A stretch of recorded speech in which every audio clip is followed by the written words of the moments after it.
Bismillahirrahmanirrahim. Assalamualaikum warahmatullahi wabarakatuh. Nahmaduhu wa nasta'inuhu wa nastaghfiruh wa na'udzu billahi min syururi anfusina wa min sayyiati a'malina. Man yahdihillahu fala mudhillalah wa man yudlil fala hadiyalah. Wa nashhadu an la ilaha illallah wa nashhadu anna Muhammadan abduhu wa rasuluh. Amma ba'd. Alhamdulillah, tuan-tuan, puan-puan sekalian, bila kita balik pada Allah,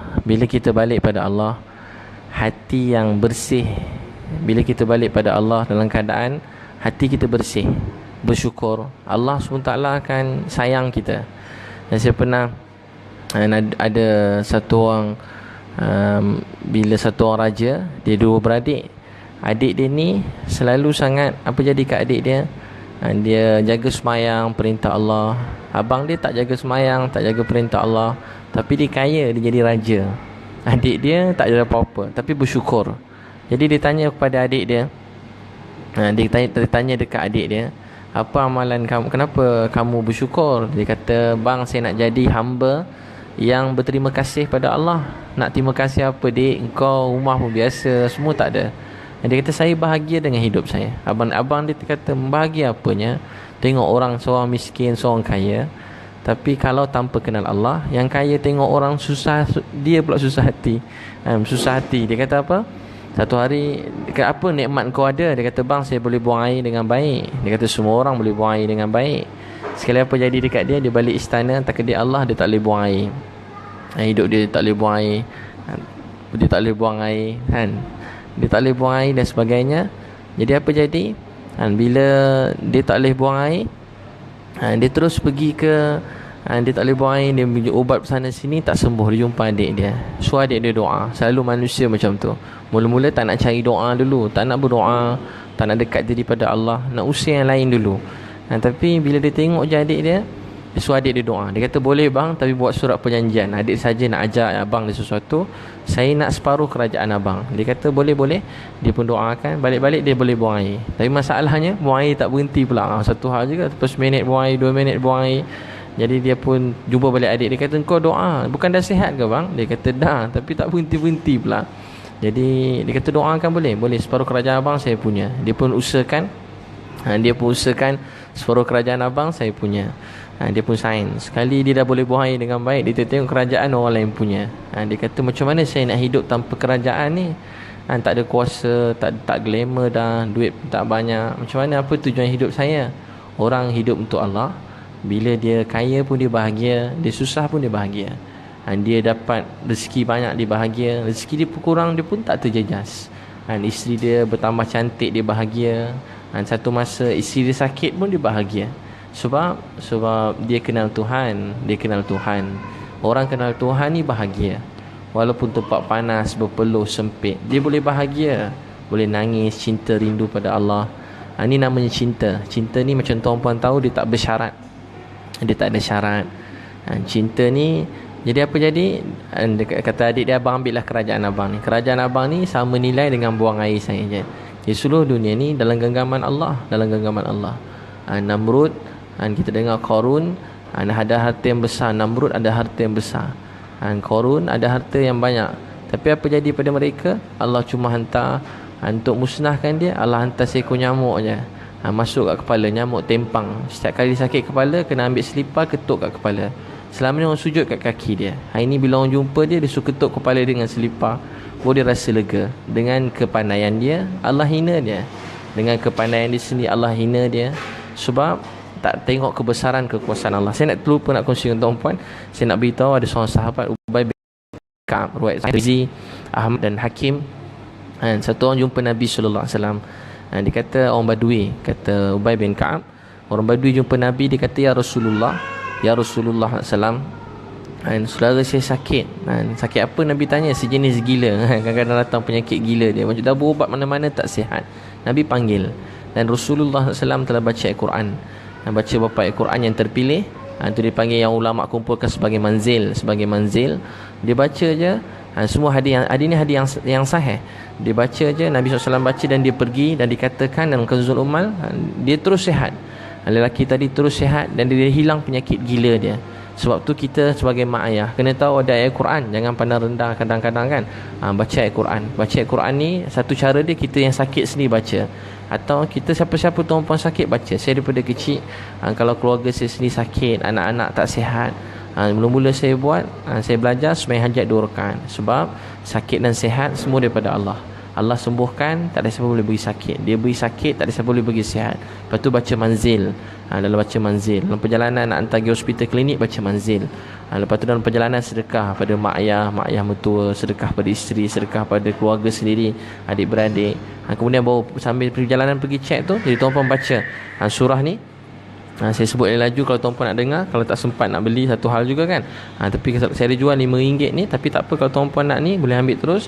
Surah 2 ayat 1 hingga 4. Kemudian surah 2 ayat 163, surah 2 ayat 255, surah 2 ayat 256 hingga 257, surah 2 ayat 284 sehingga 286, surah 3 ayat 18, surah 23, surah 23 ayat 118, surah 72 ayat 3, surah 37 ayat 1 hingga 10, surah 59 ayat 22 hingga 24, surah 112 ayat 1 hingga 4, surah 113 ayat 1 hingga 5, dan surah 114 ayat 1 hingga 6. Dia sekejap je baca ni, ataupun baca tak sampai 5-10 minit pun jadi keamalan.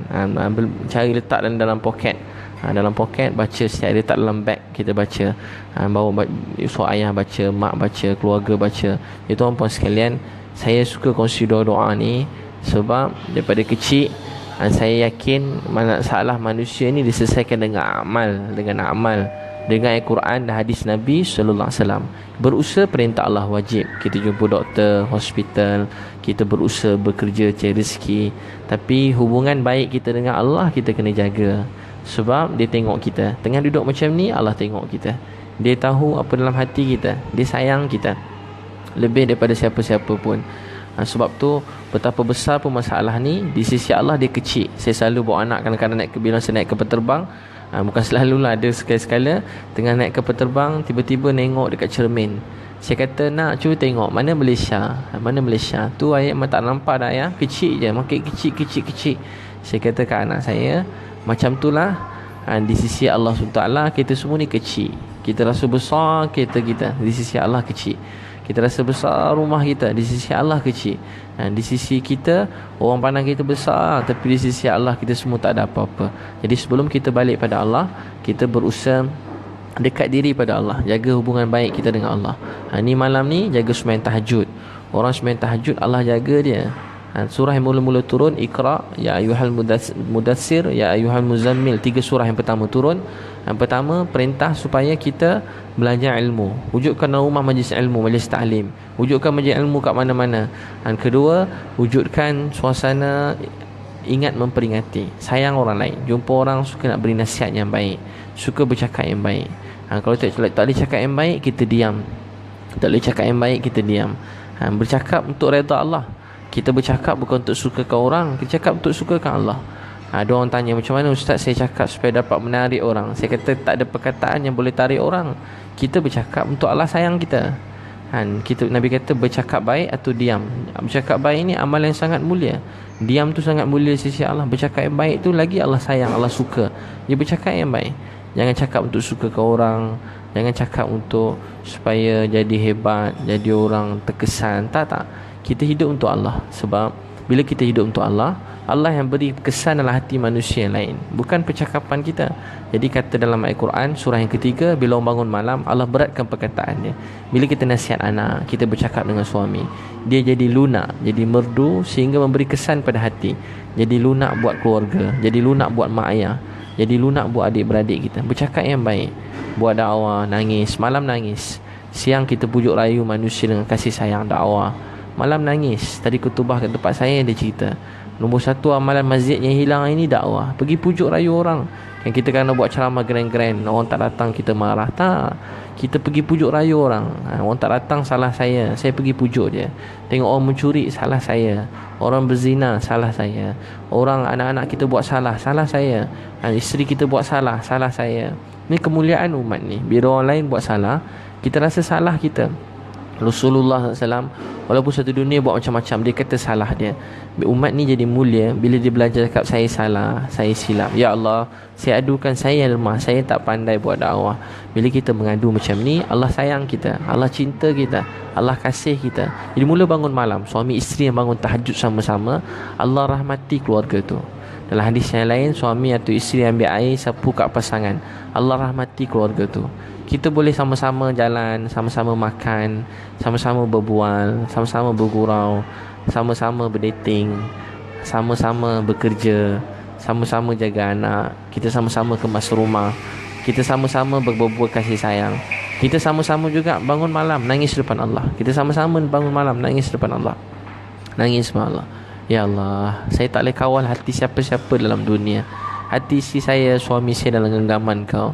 Ya Allah, pimpin hati saya, pasangan saya, anak-anak saya untuk dekat pada Engkau. Ya Allah, tolong saya, bantu saya. Ya Allah, bantu saya, tolong keluarga saya.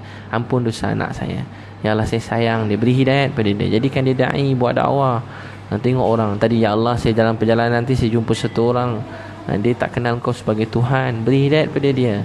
Ya Allah, ya Allah, contoh saya malam ni nak pergi Batu Pahat ni, ada program esok sehari kat UiTM untuk anak-anak, kemudian lusa di Baling Kedah.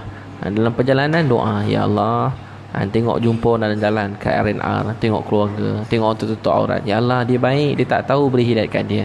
Tengah jalan tengok orang tak Islam, ya Allah, kesian dia, beri hidayat. Tengok orang putih dekat airport, dekat mana-mana perjalanan kita, beri, ya Allah, dia datang Malaysia jauh-jauh, ya Allah, berilah dia balik ke negara dia dengan hidayat. Ya Allah, beri hidayat kat dia, beri dia faham hidayat, beri dia kenal Kau sebagai Tuhan.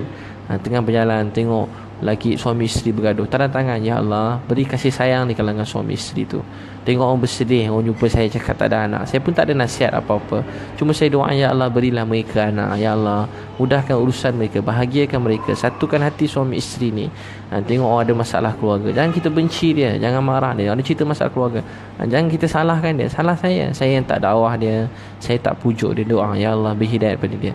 Tengok mak ayah kita semayang, jangan salahkan dia, doakan dia. Ya Allah, saya sayang mak ayah saya, beri hidayat pada dia. Tengok ada keluarga kita yang jauh pada Allah, jangan benci dia, jangan benci orang. Agama ajar kita sayang orang, agama ajar kita cinta semua orang dalam dunia. Tengok orang sayang, malam-malam tidur nangis, teringat kawan-kawan lama, tanda tangan. Jangan jadikan sebab punca maksiat. Orang ingat kawan lama, girlfriend, boyfriend, ingat bukan-bukan sebagainya. Orang buat sekarang apa, reunion kan, orang sebut-sebut. Teringat kawan lama, tanda tangan. Ya Allah, ampunkan dosa saya. Dulu masa saya belajar dengan dia, saya tak sempat dakwah dia, bimbing dia, beri hidayat dekat dia. Dia kawan saya, roommate saya. Dia roommate saya dulu. Dia satu dorm dengan saya, beri hidayat dekat dia. Ya Allah, kesian dia. Kawan-kawan kita yang gagal, dulu je baik, sekarang dah jahat, gagal. Doakan dia, ya Allah, beri dia berjaya, dia bahagia. Jangan kata padan muka, dulu kau jahat sebab tu jadi tak tanda tangan. Ya Allah, beri hidayat dia, ampun dosa dia.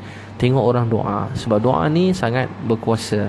Kita doa ke orang senyap-senyap, malaikat datang kat kita, kata, ya Allah, apa dia minta untuk saudara dia, beri jugalah kepada dia. Tuan-puan sekalian, hidup kita cuma nak Allah sayang kita, Allah maafkan kita. Uwais Qarni, Nabi SAW sebut doa dia sangat makbul. Sahih Muslim, dia kuat hikmat ibunya dan sangat makbul doanya. Kuat hikmat ibunya dan makbul doa. Nabi tak kata dia kuat semayang dan makbul doa dia, kuat berpuasa, makbul doa dia, tapi dia kuat hikmat ibu dia dan makbul doa dia. Dan riwayat yang sahih, kita hikmat mak ayah mertua kita, pahala dia sama macam kita hikmat mak ayah kita. Kadang ada orang tak ada mak ayah, ada mak ayah mertua, layan dia macam mak ayah kita. Dulu mak ayah kita tak sempat nak layan, dah meninggal dunia. Sekarang mak ayah mertua, layan dia baik-baik. Kita layan dia baik-baik, sayangi dia seperti kita layan mak ayah mertua kita. Uwais Qarni, Allah, Nabi SAW suruh Umar pergi ajar, minta Umar pergi minta doa. Kalau jangan kamu jumpa Uwais Qarni, minta doa dia, kerana doa dia sangat makbul, dan sangat makbul doa dia. Minta Allah, dia pergi jumpa Uwais Qarni. Setiap tahun dia cari mana orang daripada Yaman, suku Qarni, orang daripada kaum ni. Setiap tahun dia cari. Satu masa dia nampak Uwais Qarni, dia nampak, terus dia suruh Uwais Qarni dan doakan dia. Orang yang, kalau ada Nabi selepas Umar yang paling layak, kubur bersebelahan kubur Nabi SAW. Tapi Umar kata, wahai Uwais, angkatkan kedua belah tangan kamu. Angkat dua belah tangan kamu. Angkat dua belah tangan kamu. Doakan untuk aku. Angkat kedua belah tangan kamu. Doakan untuk aku. Dia kata doakan apa? Kalau kita minta lah rumah besar, kita besar, minta isteri cantik yang bujang, minta anak-anak. Tak, dia kata apa? Mintalah dengan Allah supaya Allah ampunkan dosa aku. Cuma minta dengan Allah supaya Allah ampunkan dosa aku. Orang yang begitu baik dan mulia, kubur bersebelahan kubur Nabi sallallahu alaihi wasallam, tapi dia kata ya Allah, dia kata apa? Ya Allah, minta supaya Allah maafkan aku. Ya tuan-puan sekalian, kita doakan ramai-ramai orang, sayang semua orang dalam dunia, semua dalam genggaman Allah. Jangan risau benda yang di luar kawalan kita. Risau apa yang Allah perintah untuk kita buat. Bila kita risau, Allah akan jaga kita dari semua sudut, dari semua arah. Ya tuan-puan, saya tulis manzil ni, tuan-puan amalkan. Boleh baca, boleh WhatsApp kalau dapat buku ni. Ada buku RM5 je buku doa ni, 0329844984. Dengan buku doa yang sebelum saya kongsikan, kalau hilang sesuatu baca, Allah gantikan dengan lebih baik. Allah janji diganti dengan lebih baik. Contoh ada doa tu juga saya tulis, kalau baca ni, baca doa ni, Nabi Zakaria tengok Maryam dalam mihrab mesti sejuk, tak dapat anak. Dia baca doa dapat anak. Dia baca dan doa keluar rumah, saya baca Allah jaga, cukupkan rezeki, jauhkan syaitan. Doa supaya semua keluarga dalam ketaatan, dalam kebaikan. Jadi tuan-puan sekalian, mudah-mudahan setiap apa yang kita cakap ni, kita cuma nak Allah maafkan kita. Mudah-mudahan, katalah malam ni malam saya terakhir dalam dunia atau malam tuan-puan, mudah-mudahan mendengar ni pun jadi satu ibadat. Bercakap yang baik ni pun jadi ibadat. Fikir sebelum kita bercakap. Jangan sakitkan hati pasangan hidup kita. Jangan sakit hati mak ayah kita, anak-anak kita. Sebelum bercakap, berfikir. Tuan-puan tengok orang-orang besar-besar, dia bercakap, satu patah dia cakap. Kat Indonesia ada satu orang, dia orang besar, dia salah cakap, ayat dia terlajak cakap sikit je, satu Indonesia telah datang, macam semua marah, semua berkumpul beramai-ramai. Tak ada orang kumpul, marah. Kerana mereka telah, orang tu salah main sebuah ayat Quran dengan niat yang salah, tujuan yang salah. Kerana setuju, semua marah. Tengok, satu patah perkataan yang salah, menghina mana-mana orang, terutamanya menghina agama, membuat satu dunia orang berkumpul marah. Kan orang hina Nabi SAW, satu dunia berkumpul marah kerana kecintaan, kasih sayang pada Nabi SAW. Saya nak cuma nak beritahu, berhati-hati dengan perkataan. Ada orang luar, orang boleh nilai kita. Saya salah tulis contoh, orang akan marah saya, benci saya. Tapi tuan-tuan sekalian, ramai orang yang hari-hari cakap salah dengan pasangan hidup dia, hari-hari cakap salah dengan anak-anak. Hari-hari pasangan kita sakit jiwa, anak-anak kita sakit jiwa, mak ayah kita sakit jiwa. Belajar bercakap lemah lembut. Ada orang kata saya mulut jahat tapi hati baik. Tak. Dia tak ada mulut baik, mulut jahat, hati baik. Apa dalam hati tu akan keluarkan mulut. Jadi tuan-puan, mudah-mudahan jadi sebab kebaikan dan hidayah untuk kita semua. InsyaAllah ada program anak-anak ni, boleh daftar di www.transformjiwa.com. 3 hari 2 malam tuan-puan boleh hantar anak-anak di KL dan di Johor Bahru. Dah dekat dah cuti sekolah ni, lagi seminggu. Hantar anak umur 9 tahun sampai 17. Kita bagi pecah-pecah kumpulan, buat halkah iman, halkah taklim, sunnah-sunnah Nabi SAW, muzakarahkan. Dia mudah-mudahan jadi sebab kebaikan dan hidayah. Wabillahi taufiq wal hidayah. Wassalamualaikum warahmatullahi wabarakatuh. Terima kasih semua. Jumpa lagi. InsyaAllah doakan semua selamat.